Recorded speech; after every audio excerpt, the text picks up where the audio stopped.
দেখবেন যার পা নাই সে পা দেখে আফসোস করে, ইস লোকটা হেঁটে যায়, কি সুন্দর যায়, আমি তো হাঁটতে পারি না, যদি হাঁটতে পারতাম, যদি দুইটা পা থাকতো। যার পা আছে সে সাইকেলওয়ালাদেরকে দেখে আফসোস করে, ইস আমার যদি একটা সাইকেল থাকতো তাহলে তার হাঁটা লাগতো না, সাইকেল দিয়ে বাজারে যেতাম। যার সাইকেল আছে সে আবার হুন্ডাওয়ালাদেরকে দেখে আফসোস করে, ইস একটা হুন্ডা যদি থাকতো তাহলে তো বো বো করা যাইতো না। হুন্ডাওয়ালার আফসোস আছে প্রাইভেট কারওয়ালাদের দেখে, তারা আফসোস করে, ইস আমার যদি একটা কার থাকতো তাহলে তো কার চালাইতে পারতাম। যাদের প্রাইভেট কার এদেরও আফসোস আছে, ইস আমার যদি একটা হেলিকপ্টার যদি থাকতো তাহলে তো উড়াল মারতে পারতাম, ঠিক কিনা?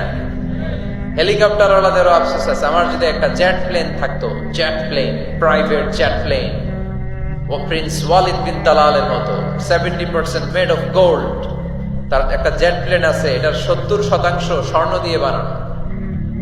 তার মানে চাওয়ার কোনো শেষ আছে নাই। সুখ শান্তি যদি চান অলওয়েজ পড়বেন আলহামদুলিল্লাহ। কে পড়বেন?